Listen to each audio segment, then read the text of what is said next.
Greetings, everyone, and welcome to another episode of the Decision Hour. I'm Adam, and I'm super excited. It's our first show of 2020, and I got an amazing guest lined up for you today. I've known this guy for years. Used to work with him back in the day. Ton of respect for this young man. He is a former collegiate athlete. He's been a two-time best-selling author. He's a speaker, fitness coach. He has... ladies are going to love him because he's blessed the cover. He's a 4-time cover model. Shape Magazine has named him one of the 50 hottest trainers in America. He's also an advisor for Men's Health Magazine, and he's a sponsored Reebok athlete. So without further ado, it gives me great honor to bring on my friend, Mr. Jeremy Scott. Jeremy, how you doing, buddy? Good, man. I appreciate it. It makes me sound super important. So thank you for the intro. Well, you are, man. I'm telling you. I was talking to my wife about you the other day, and just watching you grow over the years. And I remember our days, and when I was in Phoenix on a more full-time basis, when you and I had a different life, and you were getting this stuff started. So we're going to jump right into it. Why don't you tell our listeners a little bit about yourself? Yeah, I mean, like a lot of you guys, normal kid, played sports my entire life, basketball all the way through college. I grew up in the Midwest, and you graduate and you're kind of in that stage of like you're not sure, what to do. And like most college athletes, I wasn't the healthiest guy in the world. And I always tell the story. There's probably a time where I didn't take a vitamin or eat a vegetable for probably 4 years in a row, because my diet would consist of, Budweiser and pizza was kind of the hub of it. And so, just a normal, stupid kid. And it's not a problem until it's a problem. And I kind of found myself in that space of like not feeling good and just not being the person I wanted to be. So, long story short, I was kind of the original, transformation person. I started to feel sick and kind of run down and not the athlete I once was shortly after school. And so when I started to feel like the power of food and what you put into your body and how it changes it, and then after you mix in the training, that byproduct is you start to look a certain way. And so I'm getting into fitness, but I'm still like in the Midwest and I don't know what, the hell I'm doing with my life. And random call from a friend is like, hey, move out to, Scottsdale, Phoenix, and just come live with us. And like, honestly, at that point, I remember it was like May the 17th. This is probably like 12 years ago. It was snowing in Minnesota. I'm just like, that's kind of like I had it moment. I'm like, I'll save up whatever money I can. I packed up my car, so I didn't see it, never been here, and drove here, about 12 years ago, in September. So kind of crazy. Jeez, unreal. And so you're feeling like there's a change in your life coming. And you're starting to get into fitness. What's the hardest thing you would say for people that want to make a change and feel, better, or just overall healthy, I guess? So what's like the biggest, I don't want to say excuse, but for lack of a better word, like what's the biggest excuse people put out there? Like, I can't eat that all the time, or I can't go to the gym X amount of days or whatever. I mean, it doesn't, I look at it and it seems like it really doesn't take a whole lot, or does it? No, it's levels, right? It's like, so if you want to be, decent at golf, like you can go practice a couple times a year and play with your buddies and you're not terrible. If you want to be Phil or Tiger, that's a different, planet. And so for the training and fitness, it's the same way. Like if you want to be obviously, Mr. Olympia or the covers of magazines, you're going to have to give up a lot. If you just want to move better, look better, and feel better, it's not as crazy. But the biggest barrier for most people, the eating and the drinking is hard because in our culture, it is so social with the holidays and happy hours and celebrations. But most people's excuse up front is, I don't have time.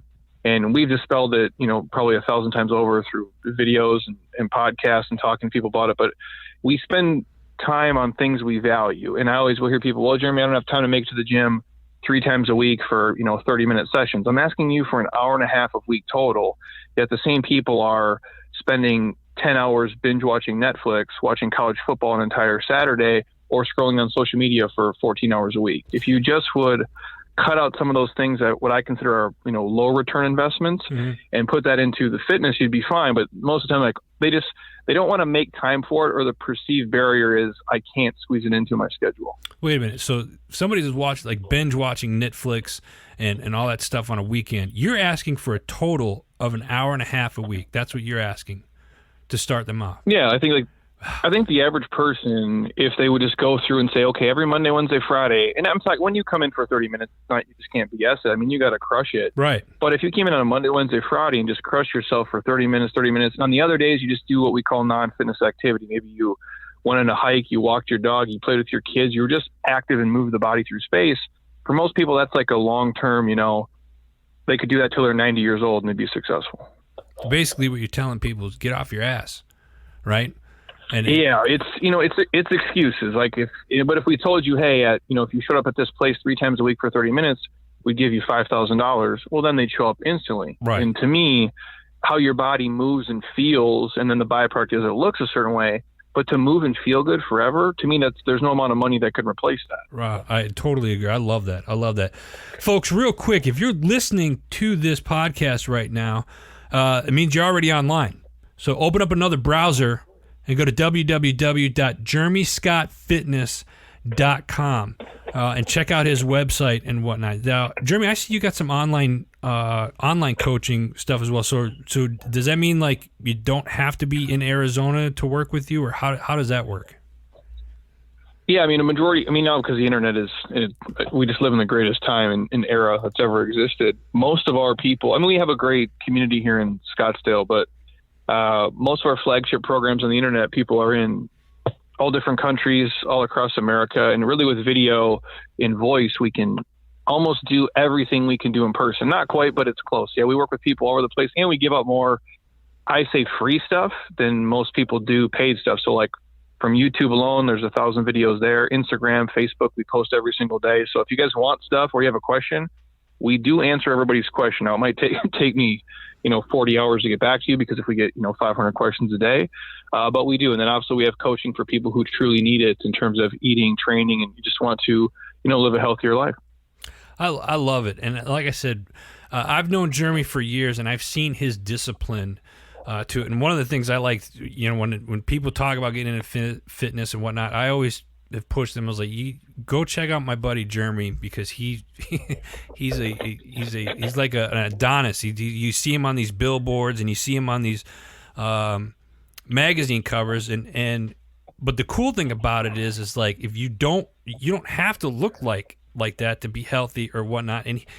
And the one thing that I like about you is you're kind of a no bullshit kind of a guy. Like you're very upfront, forward. Like, listen, if this is what you want to do, this is what you need to do it. And that's the one thing I totally respect about you, and the fact that you're willing to pretty much work with anybody and tell them, hey, listen, if you want to change, here's what you can do. I love following his stuff. Follow Jeremy Scott Fitness on Facebook.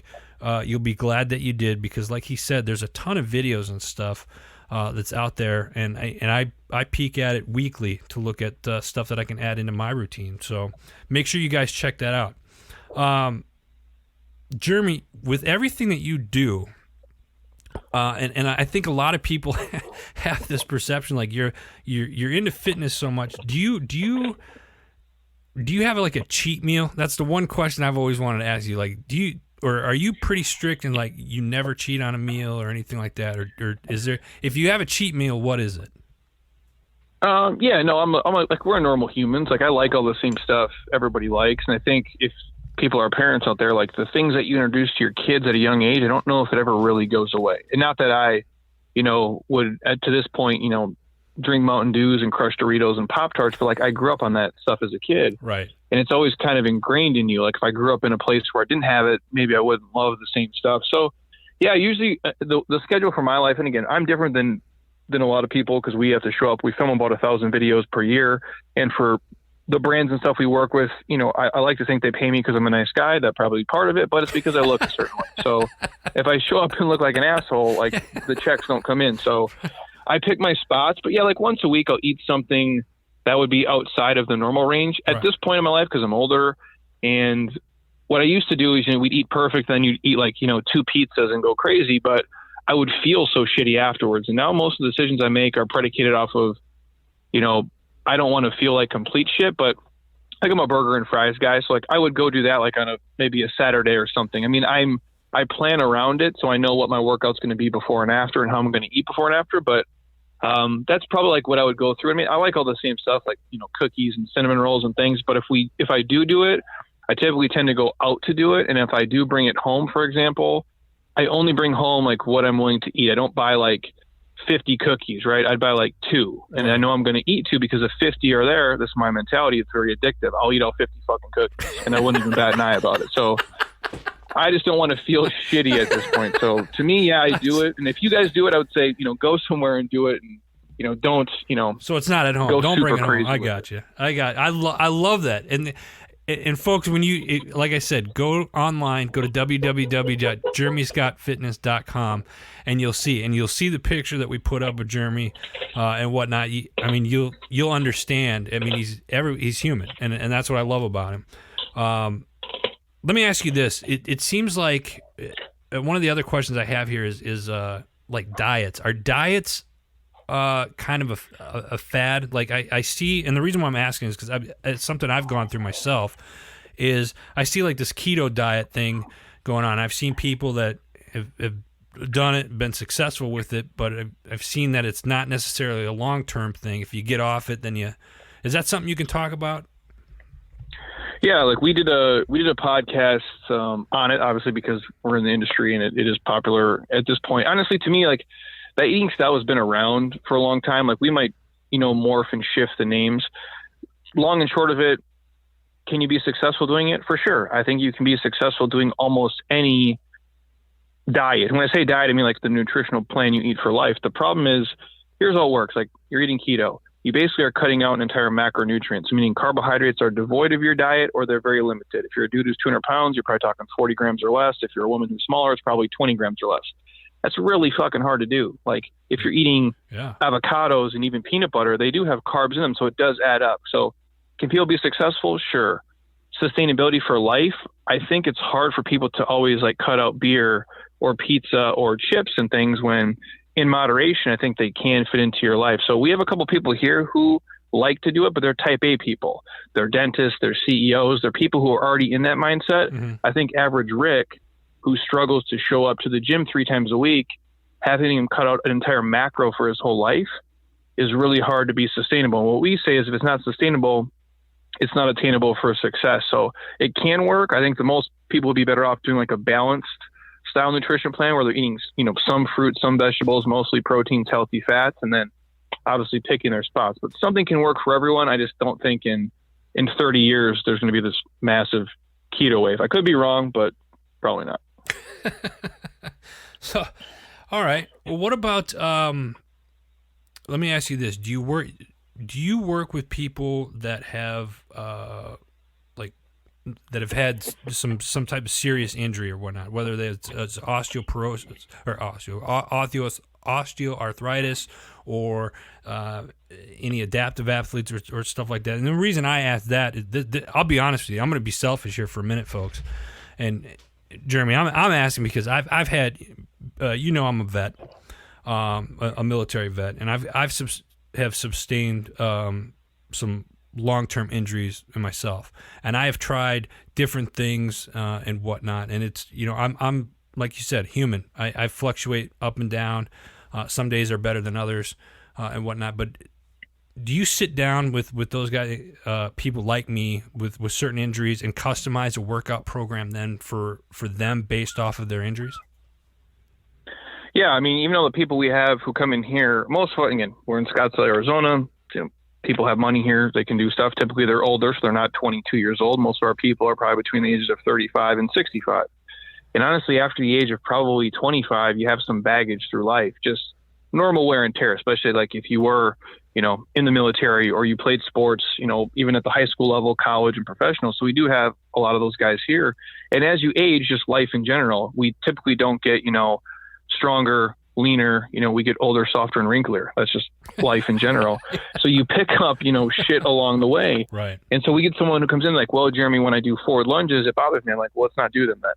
I don't believe there is a single exercise a person has to do. There's always an alternative, whether it be a progression or a regression. So if you don't like back squatting with the barbell, don't ever do it. There's 50 other squats we could have you do that aren't going to load the spine, can be easier on the knees, maybe mess with your foot position. So yeah, we can modify stuff for almost anybody. Even for me at this point, I don't do all the same stuff I did at 22 because you get smarter as you get older, and you stop doing stupid shit, hopefully. Yeah. And you can make, light loads go a long way, and you get way more done with less in the gym, and you're not as versed to be injured doing it that way. So for sure. And what about supplements and stuff like? Are you a firm believer in like supplements? Like, I'm assuming as you get older, I'm over 40. Doc says, hey, you should consider a multivitamin, once a day or something like that. Is that, do you feel like, I see a lot of supplement stuff out on the market. It's almost like the market's saturated with, hey, try this protein here, whether it's a whey protein or a cricket protein or something else.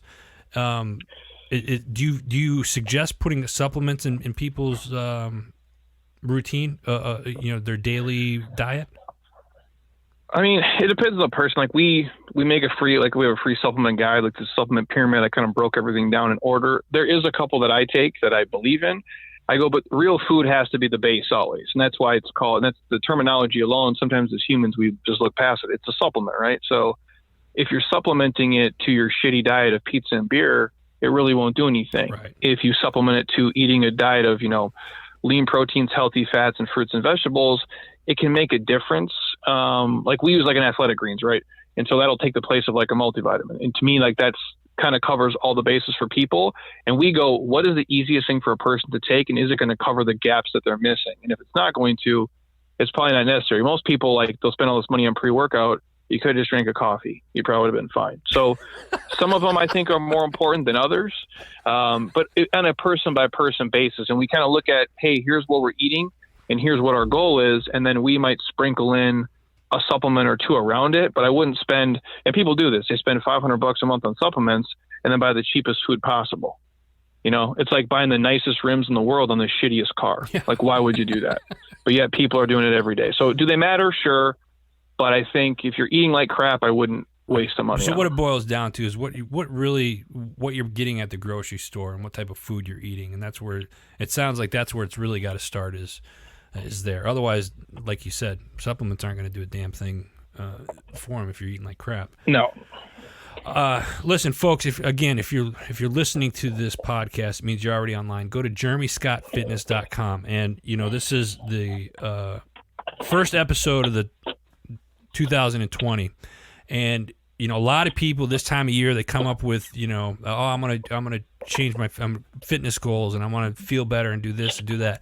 There's one person I trust when it comes to this type of stuff, and he's on the phone with us right now, Jeremy Scott. Go to jeremyscottfitness.com. Get in touch with him today. If you have workout goals and you want to feel better, eat better, train better, this is the man and his staff. This is the guy you got to go to, jeremyscottfitness.com.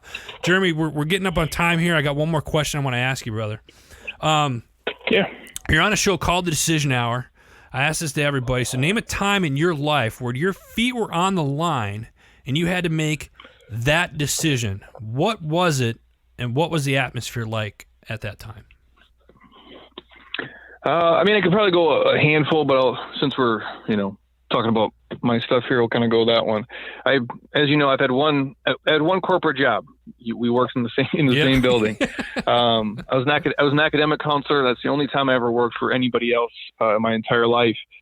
And I'm like 24, 25-ish at the time. And it was like, I'm like, well, maybe I'll try this fitness thing. And it probably sounds different to people listening today, but 10, 11 years ago, 12 years ago, there was no Instagram. Podcasts weren't at the scale they are today. I remember when I started a Facebook business page, people looked at me like I was a fucking idiot. Like, you're going to do fitness for a living? Like, that can never happen. Because if you think about it, 15 years ago, how many retired fitness people do you know? Like, it just wasn't heard of. So at the time, I'm sitting there and like, I would work on my business and my site, obviously as I'm going on and on as I'm working my corporate job. And I just sat there one day and I'm like, what do I have to lose really? Like, if I quit and it doesn't work out, I can always come back and work some other shitty job I really don't care for or like. And if I can make it happen, I'll make it happen. And I remember, like, I told my boss at the time, like, I'm going to quit in a couple weeks. And literally, I remember walking out of the door and I'm like, I have no clients. I have no money. I don't know what the fuck I'm doing.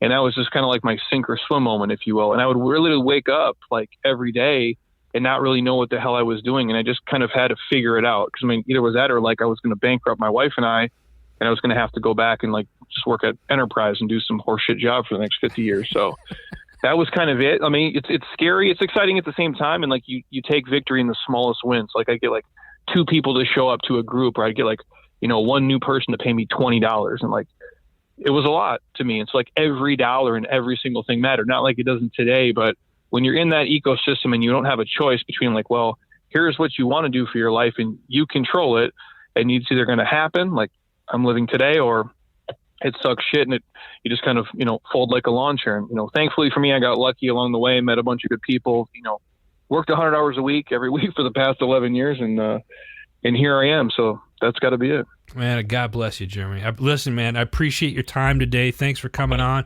Folks, go to jeremyscottfitness.com. Follow him on social media at Jeremy Scott Fitness. Check out all their videos.